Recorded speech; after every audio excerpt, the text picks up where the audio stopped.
We've all heard that saying by now. If you think you can or you think you can't, either way you're right. If we break that down to its simplest term, think about it like this. Whether you think you can, you will. If you think you can't, you won't.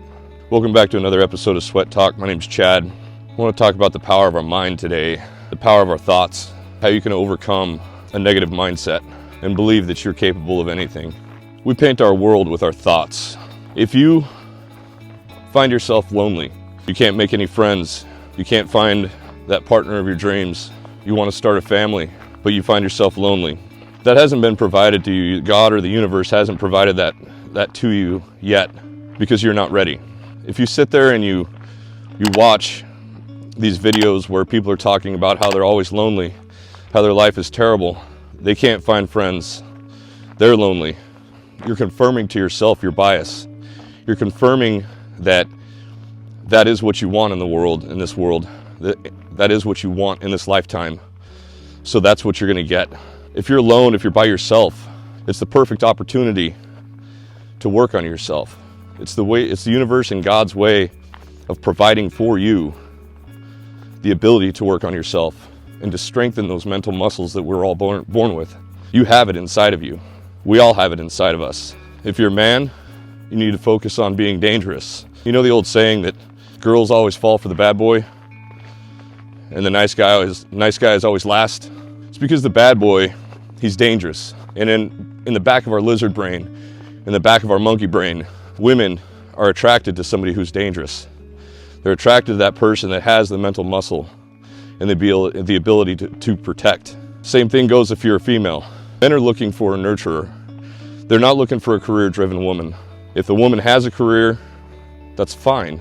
But we have to go back to our instincts and our lizard brain, and we have to remember what we're actually here for. We have to remember our roles in life, and we can't continue to fight our instincts. When you change your thoughts, you change your actions. When you change your actions, you change your reality. When you change your reality, the world opens for you. Hi, hello, have a wonderful day. To change your mindset, to change your focus, think about the smallest things that there is to be grateful for. We all have something to be grateful for. We all have food in the fridge. We all have water, fresh, clean water to drink. We all have shelter of some sort. I don't care if you're living in a tent, there is some sort of shelter that you have or that you can have. Be grateful for the relationships that you have. You might have work relationships. You might have your family relationships still. Either way, we all have something to be grateful for. We all have things in this life to be grateful for. When you start thinking about how lonely you are, when you experience lack, when you experience a lack of what it is that you believe that you want in this lifetime, you're focusing on the lack of, not the abundance of. You're confirming your mind that lack of is what you want, not abundance. Being lonely can be a good thing.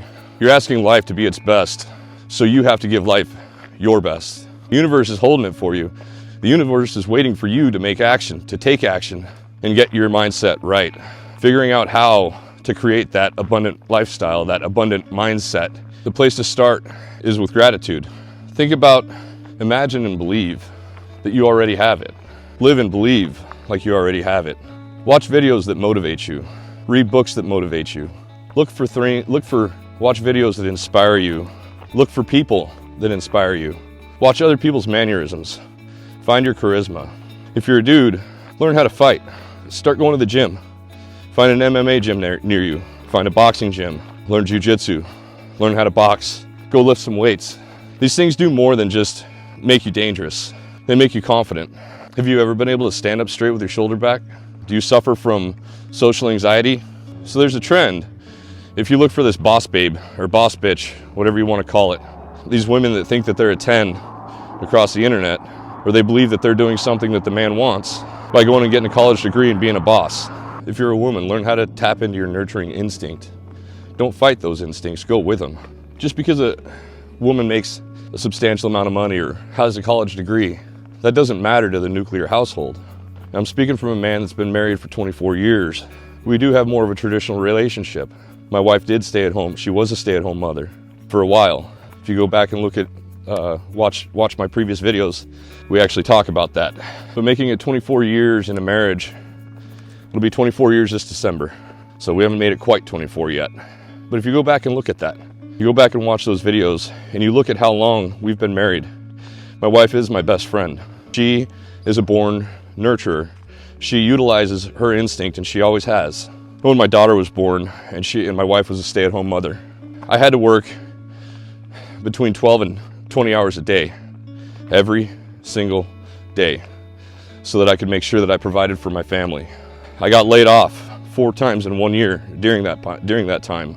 But because I had to work so many hours, when my daughter woke up in the middle of the night, my wife was a stay-at-home mother. When my daughter would start crying, my wife let me sleep because I wasn't going to get any sleep. She always took care of my daughter. She let me sleep because I needed it. It was the only way that I could function. There was times where I'd go almost an entire day and almost an entire 24-hour period, 36-hour period without any sleep. I did it because I wanted to. I did it because my instinct as a man is to provide for the household. We want the nuclear household.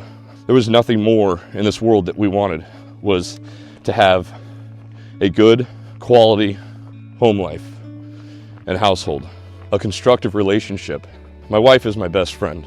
I don't go out and drink at the bar with the boys. I believe that that's something that men and women should do. They need to do in order to keep a strong marriage and a strong relationship. It wasn't like we just said, hey, well, you're the man of the household and you're the woman of the household. This is how it's going to be. That's not how it worked. Not at all. We followed our gut. We went along with our instincts. We didn't ignore our instincts. It was intentional. It was by design. We knew what we wanted, so we went and got it. We knew what both of us wanted. We manifested it before we ever even got married. We wanted to be best friends. We wanted to raise a child in a strong, healthy household. So that's exactly what we did. We've manifested the life of our dreams, and we lived it to this day, the life of our dreams. We live a greater life than either one of us ever even anticipated. You notice in my previous videos, we'll go down to the beach together, we'll make a video, and we only have to go 2 or 3 blocks, and we're in the middle of the forest, or we're on the beach in the Pacific Northwest. We live on an island. We have everything in this life that we could possibly want, but things can always be better. But by now, we're becoming masters at manifesting our dreams in our lives together. You can get there too. You have to learn how to follow your instinct. Quit fighting it. Meditate on it. Focus on what it is that you want, not what it is that you don't want. The thing is when you manifest things, when you create that focus and change your mindset, it's not going to happen overnight. You have to learn how to get rid of that doubt. When you first start doing it, when you first start practicing changing your mindset and finding the life that you truly want, convincing yourself of what it is that you truly want. When you first start doing it, there's still doubt on the back of your mind. And until you can get that doubt out of your mind, you're never ready. You're not ready. You might think you are, but you're not. You want to be, but you're not. My younger years, I struggled to believe in God. When I was in the military, I met an incredibly smart gentleman. He was substantially older than me. He was coming up on retirement. And it came up in conversation that I didn't believe in God, that I had a hard time believing in God. And I'll never forget, he asked me, have you ever prayed for patience? I was like, no. Why would I pray? Why would I pray for patience? He's like, just do me a favor. It'll take you every bit of 2 seconds. When you get home tonight, or when you get back to your rack tonight, because I was on my first deployment. So when you get back to your rack tonight, take 2 seconds and ask God for patience. All right, that's cool. I'll do it. Why not? What do I got to lose? Now, I didn't see him for a couple days after I did that. But when I did see him, he's like, hey, Chad, did you actually pray for patience? How'd that go? And I said, I did it. I did pray for patience. And my days have been completely screwed up. Like, terrible. And that just confirms my belief that God isn't real. Why would he make my days so difficult? He says, I prayed for patience. So God is giving you patience. He's going to try you. He's going to force you to deal with things you typically won't deal with. He's going to make things tumultuous for you so that you learn how to be patient through those tumultuous things, those tumultuous times. Mind you, I was already on deployment. Times were already tumultuous. But everything in life at that time, it seemed like it just went away. Like it just got harder and harder and harder. And I almost resented him for a minute. But then things started getting better. and I decided to do it again. Quick exercise, right? What harm can come from it? So I did it again. I received the exact same outcome. The next day or two was completely jacked. I tried it again. The next day or two, everything was jacked. And right then and there, I was convinced there is a God, and I now understand what He's providing. I understand God's language. I understood how to practice patience. Practicing patience is something that does take time, just like having a healthy mindset. It takes time. Things aren't going to happen overnight.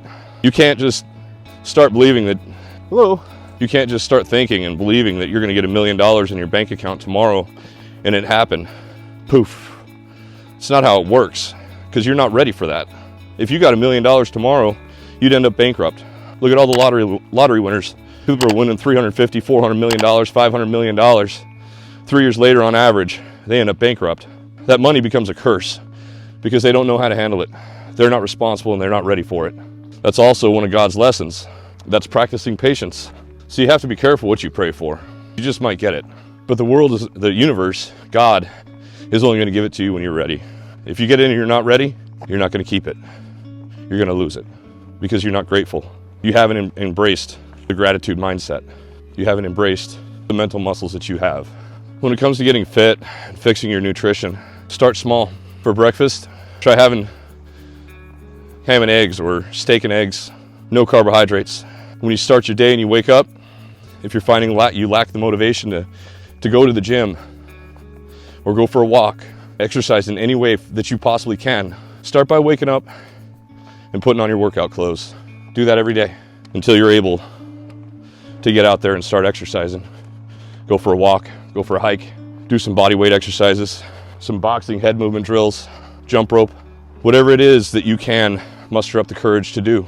I love shadow boxing. You want to go to workout? Take up shadow boxing. If you go and look at some of my workout videos, you'll see my double end bag. I love that thing. That's how you start. Baby steps. One step at a time. You think about trying to go out and get ripped, you're going to get overwhelmed. You're not going to take action. You're going to think that you suffer from imposter syndrome because you're trying to. Keep it to yourself. Don't tell anybody. Don't tell anybody that you're going to the gym. Keep it to yourself. Let your gains do the talking for you. People will notice when you're standing up straighter, when your shoulders are back, when you lose weight, get rid of 50 plus pounds. People notice. You don't have to say anything. You never have to tell anybody that you're working out, ever. Keep that to yourself. I've seen people start working out. They want to get their stuff together. They want to get their shit together. And they share with other people that they're working out. They've been going to the gym for like a week or two. They're starting to see some of the gains themselves that other people may not recognize. And I've seen people just totally shit on that person because they don't see the gains yet. So, quick story, a guy that Robin knows, he started going to the gym. He was on a teleconference with his coworkers, and somehow people brought up the fact that they're going to the gym. So he joins in and he says, yeah, I've been going to the gym too. He's overweight. He doesn't look like the type of gym. He doesn't exactly look like a gym bro. A little bit overweight, but you can tell he just started going to the gym. And one of his coworkers says, oh yeah, I bet you go to the gym. Well, you know what? You just shit all over that guy. You just discourage that man from going back to the gym. You just help program limiting beliefs in that guy's head because you're an asshole. Don't tell people your good news. Take it in. Embrace it. Keep it to yourself. Feel how good that feels. There's no need to tell anybody anything about your good news. They'll see it. When things start happening for you, embrace that. Internalize it. You find out what you're capable of. You find out what it is that you can do. You have no idea what you're capable of. We're all too We're all too comfortable. And comfort is the enemy of success. Comfort is the enemy of happiness. Comfort is the killer of your future. Get out of your comfort zone. Do something hard. Do something you've been putting off forever. Do something you know that is good for you. It's like yesterday. I even said it on my video. One of my biggest fears is is actually doing these walk and talks, walking around in busy parks, getting on trails, the looks I get from people while I'm talking to my camera, just talking on camera in general. It's difficult. It's not easy for me to do. I know what it's like. I know that it's hard to get off your ass, leave your comfort zone, go where it's cold, go outside and go for a walk or go for a hike, and then talk to your phone or your camera in front of everybody. Hello, for the entire world to see. Potentially 1 million people are going to see this. How many people is this video going to reach? I have no idea. I hope it reaches the world, because there's too many people in the world right now that are alone. They're sad. They don't know how to fix their situation. They don't know how to better themselves. They have self-doubt. They have limiting beliefs. All of these things are just, man, they were programmed into us when we were just tiny kids. There's nobody that believed I would be where I am right now. If I let all the naysayers when I was late teens, early 20s, if I listened to what they said, what they told me, how I'll never amount to shit, if I listened to that, I wouldn't have amounted to shit. I was constantly told that I would not amount to shit. And here I am living the dream. I'm living the dream life. The American dream is not dead. And I keep seeing videos and titles, thumbnails that are constantly saying the opposite. They're saying that the American dream is dead and you'll never have anything. People are talking about how society is in collapse and whatever, man. The reason why you'll never have anything is because you don't know how, or you haven't been able to find you.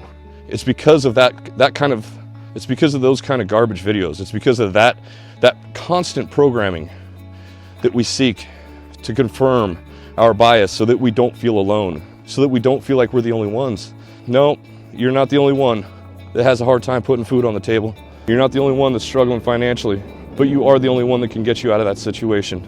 You are the only one that can better your situation and better your life. Quit looking for confirmation that you're not alone. All it's doing is making you more alone and limiting you in your life. Quit being so damn comfortable. So try something for me. When you wake up in the morning, put your gym clothes on instead of your pajamas or your comfy sweatpants or whatever it is. Throw on some shoes that you can go for a walk. Throw on some shorts, or maybe you prefer to go for a walk in those comfy sweatpants. Maybe those comfy sweatpants are meant for exercise. When you wake up in the morning, go for a walk. If you can't find it inside yourself, if you can't find the strength to step out of your comfort zone and go for a walk, put your shoes on anyway. Get ready to go for a walk. If you do that every day, eventually you are going to go for a walk. You will overcome your fear. And when you make moves like that, you'll be able to encourage others to do the same thing. And encouragement spreads like wildfire. People start to see your gains. They want to know what you're doing, how you're doing it. Start small. Make your bed, put on your clothes, and make a healthy breakfast. After your walk, meditate. I made a guided meditation video a couple weeks ago. Check it out. It's something that anybody can do. It's for everybody. Even if you can't find the courage to step outside of your house and go for a walk or go for a hike or do push-ups in your living room or whatever, even if you can't find the courage to do that, start and get ready to. Then, no matter what, sit down and meditate for 5 minutes. That's it, just 5 minutes. Meditate. Practice box breathing. Go find somebody else's video that's better than mine. I don't care. That's up to you. But get started. Start your day off right. Exercise, meditate, healthy breakfast. There's a book, I can't remember the guy's name. It's called The Miracle Morning. I think it's garbage. You know, it's a great book. It's a great routine if you're able to plan out 2 hours of your morning and dedicate 2 hours of your morning. But getting a good night's sleep is far more important. Getting started with small steps is far more important. Those miracle mornings, those are meant for people that can control their hours, that have the ability to do that kind of stuff. Don't get me wrong, you'll see huge, drastic changes if you're able to do that. But you got to be able to sleep good. You have to get good quality sleep, 7-8 hours of sleep every day. And I don't agree with those people that say that you only need 3 hours of sleep, you only need 4 hours of sleep. All you're going to do is burn out. You have to start small. You have to know how to start. These are the important processes. These are the important things. And you just start by getting ready, exercising, 10 minutes, 20 minutes. That's all you need. 5-minute meditation and eat a healthy breakfast. That is a miracle morning. That in itself is an absolute miracle that will change your life, that will get you started down the right road to success. That's all I got for today, guys. I appreciate you showing up. I hope that you're showing up for yourselves. I appreciate the hell out of each and every one of you. Thank you so much for all the overwhelming support that I've received, and I hope you have a wonderful day. Peace.